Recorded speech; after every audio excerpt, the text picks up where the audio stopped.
ലോകത്ത് ലീഡർമാർ പലരുണ്ടെങ്കിലും കേരളത്തിന് ഒരേ ഒരു ലീഡറേ ഉള്ളൂ.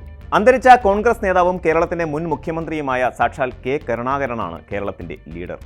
വെറും 9 പേരുമായി പ്രതിപക്ഷത്തിരുന്ന ഒരു പാർട്ടിയെ കേരളത്തിന്റെ അധികാരത്തിലെത്തിച്ച രാഷ്ട്രീയ ചാണക്യനാണ് കെ കരുണാകരൻ. 1967 നിയമസഭയിൽ കോൺഗ്രസ് വെറും 9 അംഗങ്ങളായി ചുരുങ്ങിയ കാലത്താണ് കെ കരുണാകരൻ കോൺഗ്രസിന്റെ നിയമസഭാ കക്ഷി നേതാവാകുന്നത്. അന്ന് ആ സ്ഥാനം ഏറ്റെടുക്കാൻ മറ്റാരും ഉണ്ടായിരുന്നില്ലെന്ന് ചുരുക്കം. വിശ്വസനീയമായ ശക്തി കേന്ദ്രമായി അദ്ദേഹം കോൺഗ്രസ് പാർട്ടിയെ പുനർനിർമ്മിച്ചു. തൊട്ടടുത്ത് തമിഴ്നാട്ടിൽ കോൺഗ്രസ് കനത്ത തിരിച്ചടി നേരിട്ടുകൊണ്ടിരുന്ന സമയമായിരുന്നു അത്. കേരളത്തിലും പാർട്ടി ഇല്ലാതാകുമെന്ന് പലരും കണക്ക് കൂട്ടി. പക്ഷേ എല്ലാവരെയും ഞെട്ടിച്ചുകൊണ്ട് തൻ്റെ അസാധ്യമായ ഇച്ഛാശക്തി ഒന്നുകൊണ്ട് മാത്രം അദ്ദേഹം കോൺഗ്രസിന് കേരളത്തിൽ പുനർജീവൻ നൽകി.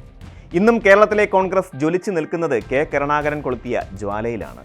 കേരളത്തിലെ സമാനതകളില്ലാത്ത ആ നേതാവിൻ്റെ ജീവിതത്തെക്കുറിച്ച് ഇപ്പോൾ പറഞ്ഞില്ലെങ്കിൽ പിന്നെ എപ്പോൾ പറയാനാണ്?